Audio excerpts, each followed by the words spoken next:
हाय मैत्रिणींनो, आज पाहूया आपण एकदम झणझणीत, खमंग आणि चविष्ट मिसळपाव रेसिपी.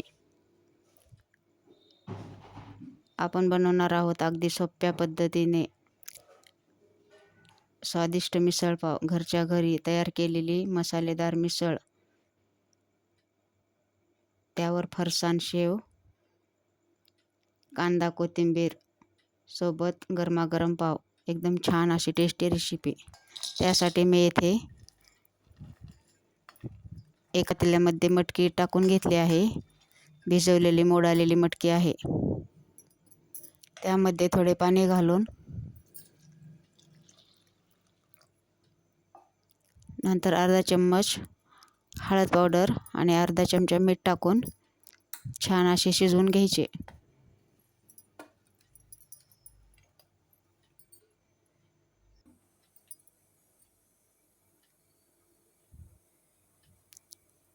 नंतर एका तव्यामध्ये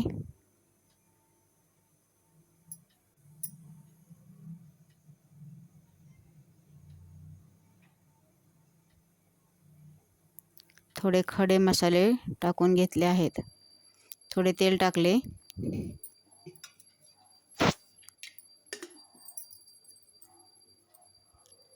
नंतर त्यामध्ये थोडे लवंग, मिरे आणि तमालपत्रे व पोहे खायच्या चमच्याने 2 चमचे धने टाकून छान असे परतून घेतले.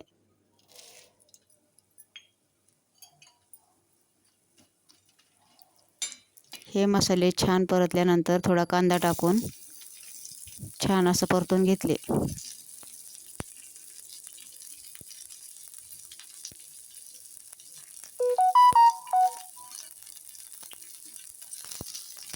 कांदा लालसर होईपर्यंत भाजून घेतल्यानंतर त्यामध्ये कट करून घेतलेले एक टोमॅटो टाकून थोडा लसूण पण टाकून घेतला आणि टोमॅटो पण टाकून घेऊन नंतर थंड झाल्यावर मिक्सरमधून याची बारीक पेस्ट तयार करून घेतली. नंतर मिसळला फोडणी देण्यासाठी एका कढईमध्ये भरपूर असं तेल घालून घेतले. नंतर त्यामध्ये जिरे मोहरी टाकून घेतली.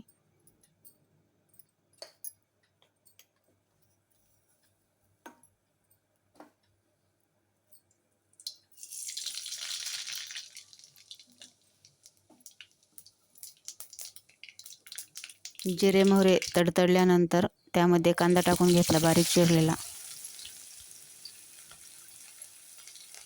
कांदा छान असा लालसर होईपर्यंत परतून घेतल्यानंतर तयार केलेले वाटण त्यामध्ये टाकून घेतले.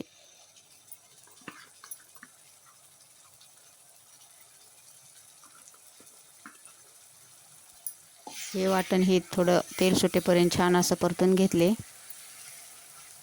नंतर त्यामध्ये थोडे बेसिक मसाले टाकून घेतले. 1 चम्मच लाल मिर्च पावडर,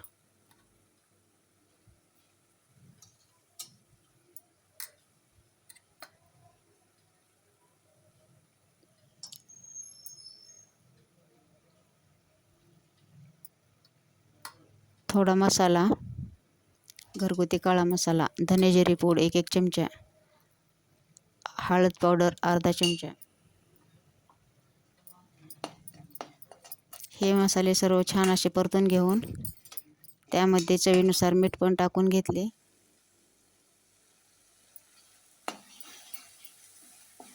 नंतर शिजवून घेतलेल्या मटकीचे गरम पाणी त्यामध्ये टाकून घेतले.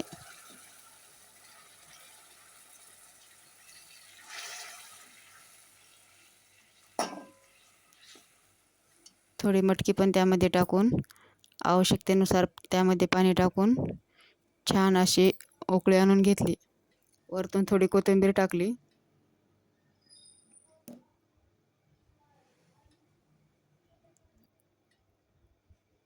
छान अशी मिसळ शिजत आल्यानंतर वरतून थोडी कसुरी मेथी पण टाकून घेतली. तयार आहे छान अशी मिसळ. एका प्लेटमध्ये थोडी शिजवलेली मटकी टाकून घेतली. नंतर त्यामध्ये तयार केलेल्या मिसळचा रस्सा भाजी टाकून घेतली.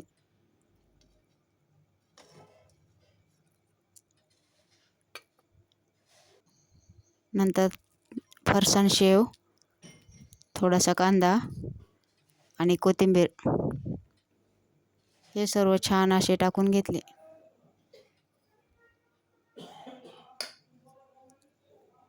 तयार आहे आपली येथे छान झणझणीत चविष्ट मिसळपाव.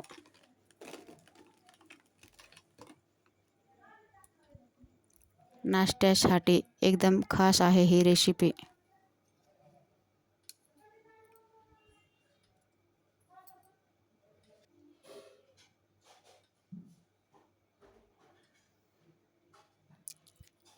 मसालेदार, झणझणीत, चमचमीत अशी मिसळपाव तयार आहे. एकदम साध्या सोप्या पद्धतीने घरच्या घरी अगदी झटपट होणारी ही रेसिपी एकदा नक्की करून पहा.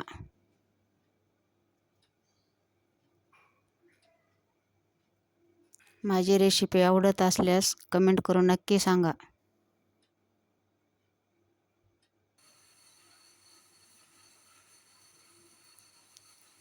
व्हिडिओ आवडल्यास लाईक, शेअर, सबस्क्राईब करायला विसरू नका. अशाच नवनवीन रेसिपी पाहण्यासाठी माझ्या चॅनलला फॉलो करा.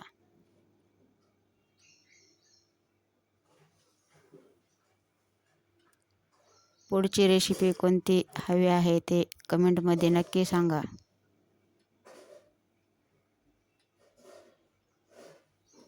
व्हिडिओ पाहिल्याबद्दल सर्वांचे धन्यवाद.